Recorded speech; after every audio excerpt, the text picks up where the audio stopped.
My name is James Okumu. Welcome to Motivation Monday. This week, we are looking a lot on sacrifice because we are remembering the death, resurrection, and ascension.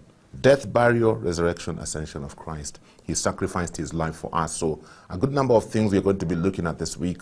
We'll be touching on sacrifice. And so this morning on Motivation Monday, it's all about the power of sacrifice. How much are you willing to sacrifice? We get to hang out with Margaret Kenye. Margaret is a pastor and a businesswoman. Margaret, karibu sana. Thank you so much. It is good to have you in studio. I'm honored to be here. Awesome. Thank you. Where does your story begin? We want to know what is happening in your life with this power of sacrifice. Where do we begin? I want to really appreciate the Lord for this opportunity that he has given unto me to be here. Yes. I want to thank God for his grace over my life because when we look at sacrifice, it takes me back to my biological parents. I lived with my mom and my dad biologically, and I will talk a little bit about my biological dad because he was a man who used to drink alcohol. And at times when he'd come home totally drunk. And at times it would really annoy my mom because he has drunk all the salary. Oh my goodness. So we are here. My dad is working in a very prestigious company. Those days it was Unilever, and they were really being paid good money. And the economy was not that bad. And this is a man who is driving a car. At the same day he's paid, he comes back home with nothing. Nothing. Wow. Now the landlord has to close our house. At that time we were 2 children. I was the last born because I'm the second born. So my mom would always create a fuss. And when the tempers of my dad would go up, my dad and my mom would really fight. And I would see my dad really get physical. And I would see him really hurt my mom. And at one point, you know, I was a bit small, and I'll be looking at it and I'll be like, why would my mom have to really go through all this? At times I would see my mom leave, and then after 1 or 2 weeks, my dad will bring us an auntie. We used to be called to call her auntie. Auntie anakam. Auntie amekuja, and the auntie would cook for us some foods that we will not really understand, all put together, all under one roof. And inaitwa mashakura. Those days we used to call it all under one roof. Wow. And then after all he said that Dad, in less than a month, we will see some delegation. You know, right now when I'm big, is now when I would when really... you're putting 2 and 2 together. 1 + 1 = 2. Yes. We'll see some delegation and then I will see my mom back. But you see, I would see the marks. On your mother? Yes, I would see the marks. Because this is not something that took place only once or twice or 3 times. It used to take place severally. And there are times that I will see my mom privately crying in the bedroom. But you know, she still has to be there. Now that I am old, I am now understanding what she had to go through. Because she was looking at us. Because after me, she still got 3 other children. Okay. Of which 1 passed on, so we now remain 4. So if she did not, you know, go through it, there will be no other children. So from her point of view, I understood that she's doing all this. She has laid down her life, she has laid down her happiness, she has laid down everything just for our sake. Because even after that, my father got ill and he passed on. And my mother remained. I saw what now we call our in-laws. The people from the side of my dad. I saw how they treated her. At one point, they even wanted to kill her. You understand? At one point, they even wanted to snatch the few things that our dad had left for us. But I really bless the Lord because my mom, their side, they are very strong. Her sisters, her brothers, you know, her cousins even came in. And they defended her and they stood by her to the extent that even after that, because she was a typical full-time housewife, she would not go anywhere because if she would try to do this business, you know, she was a bit beautiful. She was a fair lady. She was very nice. My dad will always see like, I am competing with other people. And still come and cause a few chaos and fracas, and she will come back to the house. So my dad was always comfortable with my mom. In the house? Big in the house, taking care of us, asiende mbali. So I saw her doing all sorts of business. I saw her selling bras and pants. I saw her selling tomatoes. I was with her when she was selling cereals. I was with her when she entered into maize business. You know, when I'm saying this is simply she did this one, it collapsed. Yes. Did the next one, it collapsed. I saw her sell mandazi, it collapsed. Wow. And then I saw her now open her wines and spirit, which did well. I was amongst her accountants who used to do her stock taking. Yes. And tunagojea lori ya pombe ikuje. Atano saa 5 saa 6. That time tumefukuzwa our school fees. Wow.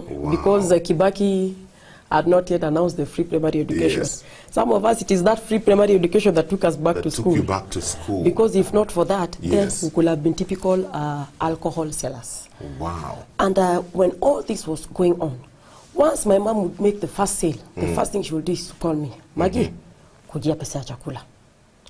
So, as much as she did not like what she was doing, she had to do it because she was looking at a point of view whereby, what will my children eat? So we came from a 2-bedroom to a single room. But still, I saw her provide. I saw us putting on clothes. We never had to sleep angry, even for one day. So I learned sacrifice from my mom. Soon after that, she passed on. After she passed on, I saw her sisters and her brothers coming to take us. They ensured we went to school. Wow. There's one of my uncles called Uncle Kefa. He didn't have so much, but do you know he shouldered my school fees till campus. Wow. Anytime I would go to the house, I would always find them taking ugali and sukuma wiki. Why? Because the money that was supposed to buy meat is paying for my school fees. It's paying for your school fees. Yes, I also saw one of my mom's elder sister, the firstborn, who now we call mom. She took all the 4 of us in. So after school, we go to the village at her place. Remember her, she's a farmer. Not that she has got a big farm. You know, just that small portion you are told, lima happen. Yeah. And then the husband, village primary school teacher. Those days, how much were they being paid? Surely. And he had 8 children. Now, as we have come, the 4 of us, making 12. 12. And they have grandchildren. Team, plus the referee. And they had grandchildren also. One of my sisters, one of my brothers, walikuwa wamezaa, watoto wameturudisha kwa boma. So this is my father who is earning less than 20,000 Kenya shillings. Having like 15 mouths to feed. Yes. We will go 2 months, 3 months without seeing a piece of meat in the plate. I never saw him buy a new shirt. I always saw him with a very old bicycle, but we never went hungry. I saw him down his ego, down his everything, because he was looking at us and he was saying, these are my kids. Yes. Because at one point he lived with my mom. So he was like, these are my children. These are my children. I cannot let them go hungry. We may not have much, but this little that we have, let us share. So I learned sacrifice from these people. What would you say, what kind of impact has this had on you as a person? It has had a lot of impact on me as a person, because even when I got married and things were not going very well, I still sat there because I was like, my mom went through this. But do you know, there's one thing that my mom told me, and he told me, Margaret, never get married to a man who can tell you, I will beat you.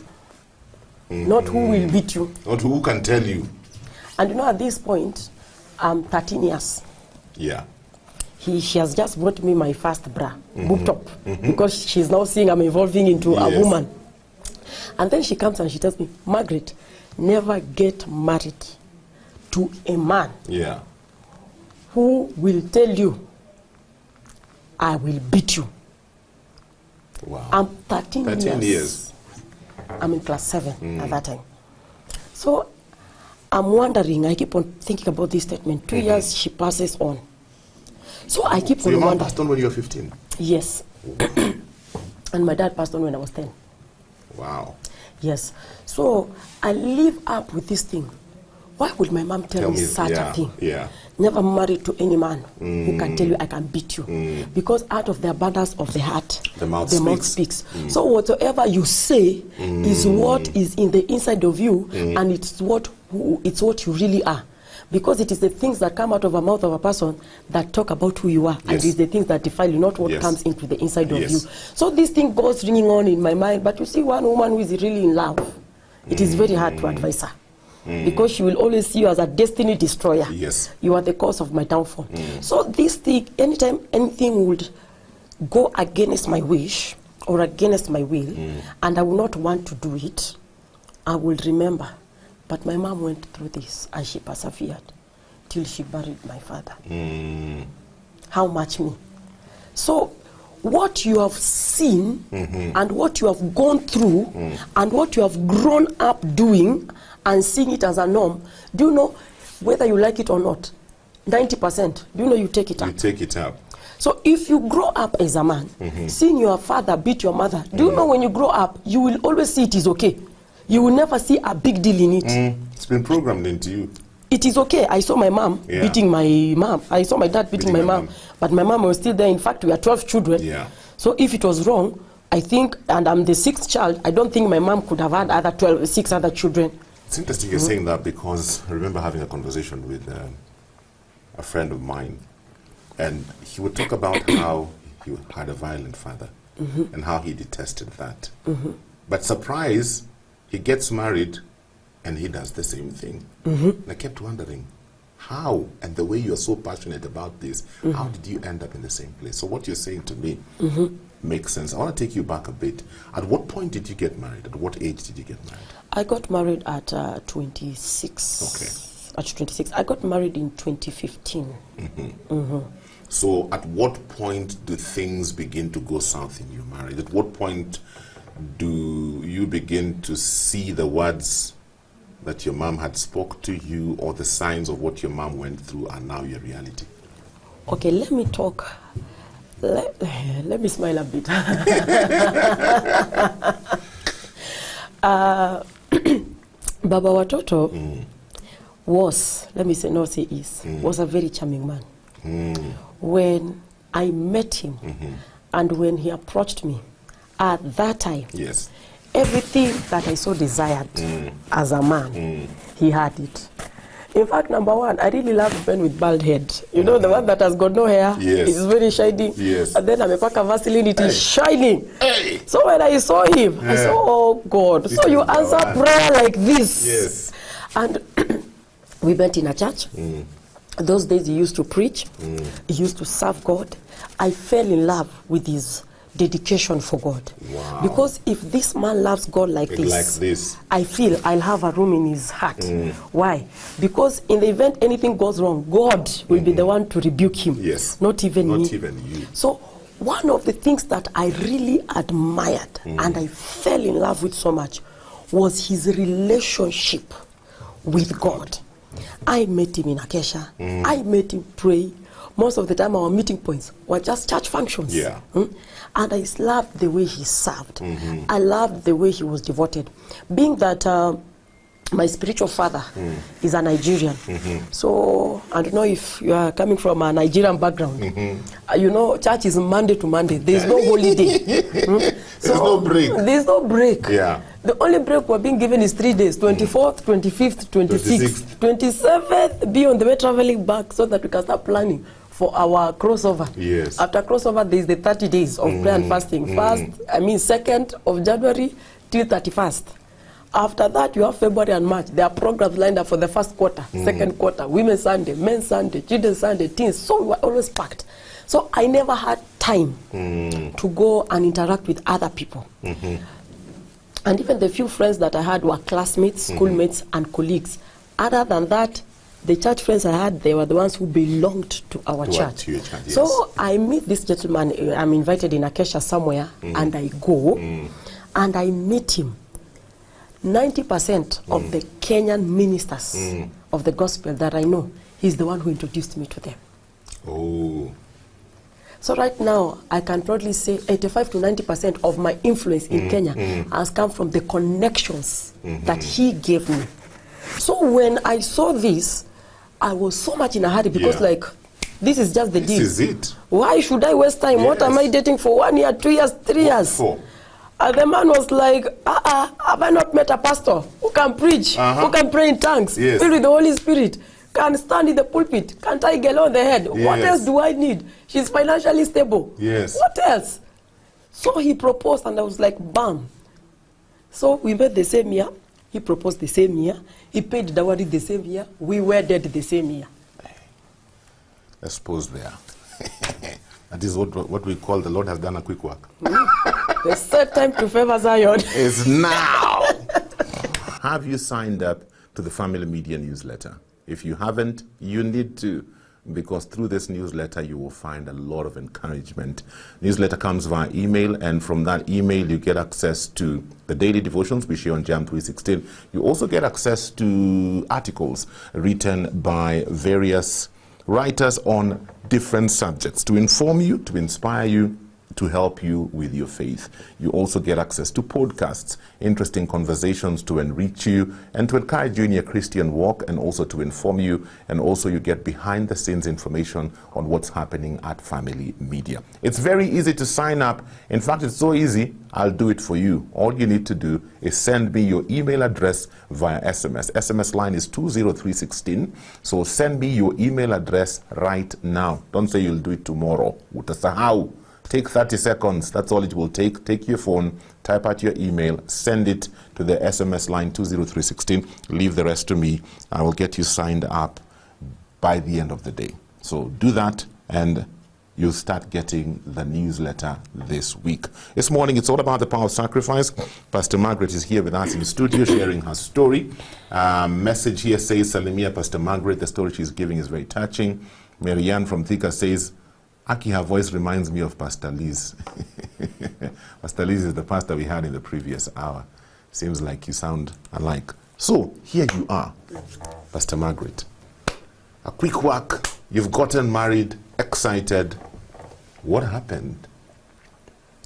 You know, when you are two people who have just come together, different backgrounds, different upbringing for the past over 25 years. Yes. You are coming from different cultures, different beliefs, different ideologies. You have just come together sitting under one roof. So the first year is normally a bit bumpy. It's bumpy. Because each and every one of you is trying to catch up with each other. Yeah. I loved soup. He loved fry and choma. So at times he will tell me, when you are cooking, kabla uweke maji pakua yangu weka kando. And then yako ndo weke maji pate supu. And I am here, I'm like, but all the nutrients will go with you there. So those are just some of the things that we had to go through. But at times when the differences will not be on that dimension and would have any difference, his anger, he had temper issues. His anger would go up so high. And when his anger would go up, you will see his hands shaking. And after his hands are done with shaking, you know he will have hurt you. And after he has hurt me, that is when he will come back to his senses. Oh my God, what have I done? Oh. And he will be like, you know, I'm sorry. Wow. Let me ask a question. These anger outbursts, in the few months that you dated, you never saw them? He has already paid dowry, for goodness sake. We have already advanced. The first time I saw the anger issue was the week that he was supposed to pay dowry. To the extent that he's coming to pay dowry on Saturday, he's supposed to come and pay dowry on Saturday. On Thursday, we are not talking. Wow. In fact, I've even told him, call it off. I don't care. I don't care. He has not sent money, no nothing. Because I was told when they're coming, he's the one who sends money to pay the things. So by Thursday, nothing has been sent. So I go and tell my mom, it's cancelled. Then my mom goes and borrows money from somewhere, who goes just to the market and buys things and just put them there and say, this is food in stock. If they don't come well and good, I will prepare them. Me and my children will eat here in the village. So the money is sent Friday. No, anakuja kesho. Surely. And no, when he sends the money, we are still not talking. I just see the money on my M-Pesa. And I also forward it to my mom. So I'm just like that. So even the dress I put on Saturday during my dowry payment was not a dress I had bought because I had no time. I was at work till Friday in the evening. So you see all these things. God is still communicating, but I'm here, I'm like, Shetani apenda asipende, ninaingia. These are just obstacles. These are just challenges. Wow. So entering a few weeks to the wedding, it wasn't 2 or 1. We argue so much until it tells me, Margaret, no, I slap you so hard. Ooh. So I look at him, I'm like, you. Did you remember the words of your mother? No. I was like, you, slap who? Do you know even who we are talking to? Like Ilia, usichana miangu, unaambia utamslap. You know, like, what are you talking about? You think you can slap me? It goes off like that. For goodness sake, we have a wedding. We've already paid suppliers. My gown is ready. Yes. Cake has been paid. Let's do this thing. Tomorrow we have an appointment to go and see the person who is doing catering. Yeah. We still went. Because alienda kalala kama niongeleshi, pipi asimuongeleshi. In the morning, I'm like, are we going to meet the caterer? Like, yes. On a text message, we go. Comes, picks me with the car, we go. So all these things, they were communicating to me, but I was still not yet seeing. And I remember the time I prayed, God told me, he did not tell me that he's not the one. He just told me to wait a bit. So that maybe all these characters can unfold. But I'm like, for goodness sake, what am I waiting for? So immediately we get married, and there's a small disagreement, and then his anger goes up, and then he hits me. But what I really loved about him, he would apologize immediately. After his senses come back to him, the first time he really apologized, just told me, I don't know what has come over me. I'm very sorry, calm down. I cool. When he hit me the first time, that is when I remembered what my mother said. Oh. But now I'm already inside. Now you're already inside. A marriage certificate has been signed. Dowry has been accepted. In fact, part of the cows have been sold to pay part of my siblings. Nyinyi wote ni watu wa kanisa. Sisi wote ni watu wa kanisa. Sasa unaendaje kusema leo mzee alidi. You don't say it. He laid hands on me without prayer. You don't say it. Yes. I conceive. He does it again. While you're pregnant? Yes. Oh my goodness. And you know, here, this is now where I want to really talk about. He had a company. He had a business that he had registered, but now the opportunities that were coming, there were opportunities for a company. So I'm like, instead of us missing out these opportunities, why don't we incorporate the business into a company? It is just adding the name LTD, Limited. We go, we work on those things. He puts me as one of the directors. Those days, they will take a minimum of 3 directors. We do blah, blah, blah. Then one big work comes. Now there's no cash to do the work. I look at it, I say, okay, I can get a loan from the bank. Yeah. So that will be very good. But I was like, when you're paid, ensure we pay. Yes. We pay it back. Yes. I didn't ask for profit or anything. Yes. I go, I take a big chunk of money, I give him. I see him buy the materials. I see him pay the workers. The work is done. 2 days to him getting the paycheck. See anger. See hasira kwa nyumba.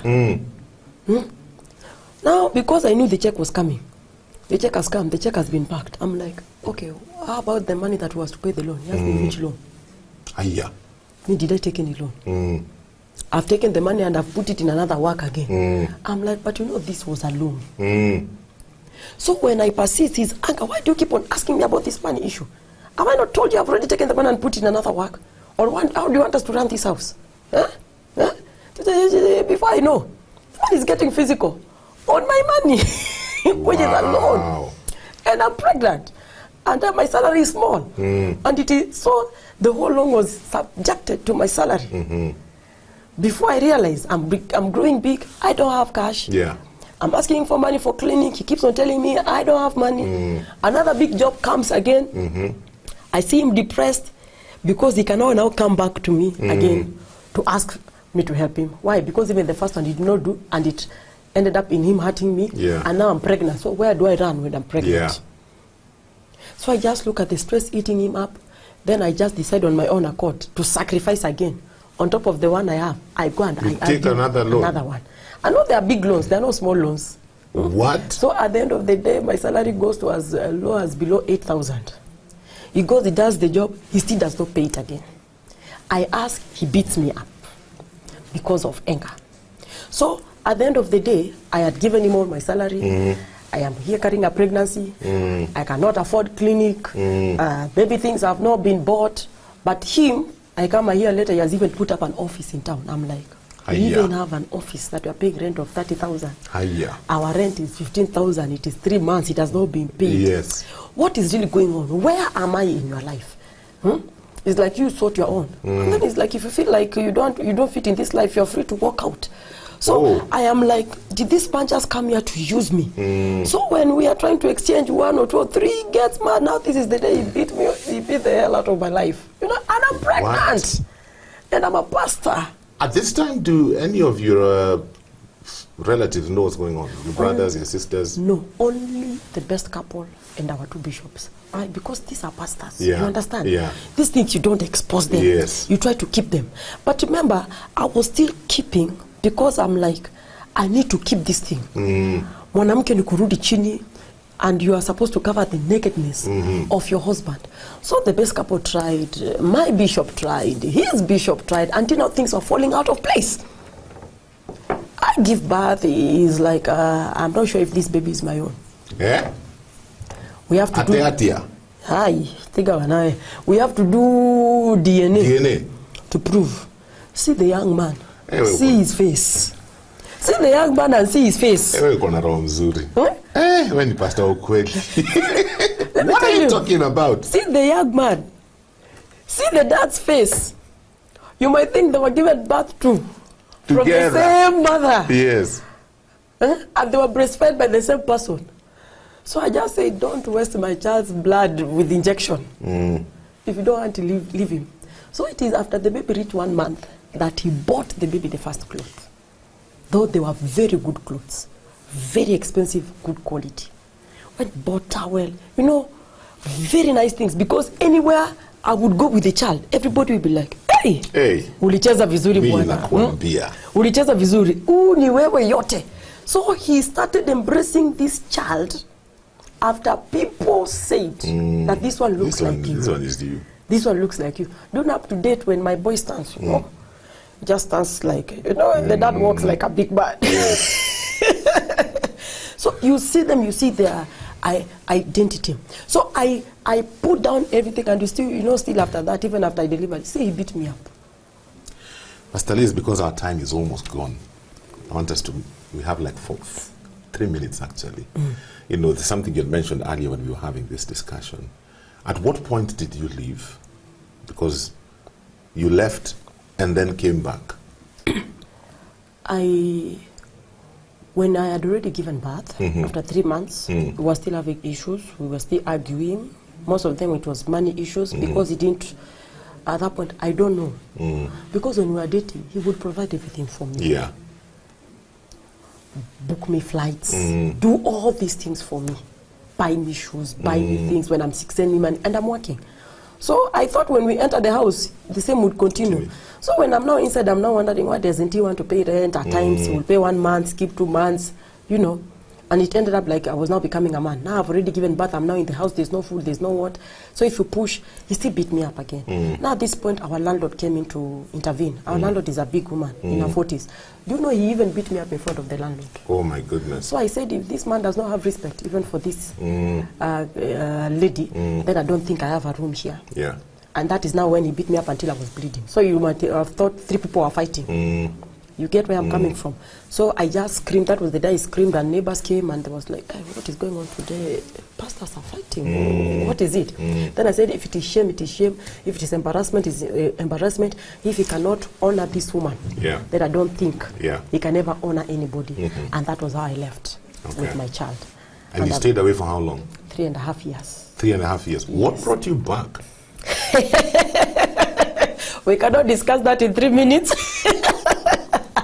But the only thing, the saddest thing is that he comes back when the child is 4 years, and the child is calling him uncle. Oh. So as a biological father, you have to come back and reintroduce yourself to your own son. Mimi si uncle. Mimi ni daddy. Mimi ni daddy. Sad. Pastor Liz, you have to come back because we can't leave this story hanging. Pastor Margaret. And because I think, what did I say? Liz. I've joined the bandwagon. Pastor Margaret. Even my producer is saying, Pastor Margaret, what are Pastor Liz? You sound alike. The expressions are the same. Pastor Margaret, you have to come back and finish this story because we can't leave it hanging. And I believe there are a lot of lessons that we can learn from your story. Yes. Especially young people prepared to get married, or even those already in marriage, those in ministry. I believe there are quite a number of lessons we can learn. Especially after you separate and you have a child. Yes. You have to go to work. Yes. And there's no salary. Oh. And you have to feed the baby. And you have to keep a whole life. Yes. That was the toughest moment of my life, the 3.5 years. Awesome. So we have a date to organize a part 2 of this conversation. Pastor Margaret, thank you. I love your joy. No one can tell that you've been through the kind of things you're talking about. Dwelling in the secret place. I'm telling you, it is just amazing. May the Lord bless you. Amen. Awesome. Hiya, my friend. Pastor Margaret will join us again for part 2 of this conversation, because those lessons we must learn. Marianne is crying and saying, session 2 is a must. Marianne, I agree with you. Thank you very much. My time is up for today. Thank you so much for tuning in. Before I flag off the show, as I finish the show, I want to remind you that we have our Israel trip coming up, and you need to be a part of this. Why you need to be a part of this? Because this is a life-changing trip. And it's happening. You need to call Francis on 0715337756. Get the details. Book your slots. Slots are running out fast. Book your slots. Start making your payments, because end of next month, May into June, 10 days of a life-transforming trip. Thank you for watching. Remember, subscribe to our YouTube channel so that you can get notified whenever we upload new fresh content every day. Stay tuned and enjoy fresh, uplifting content.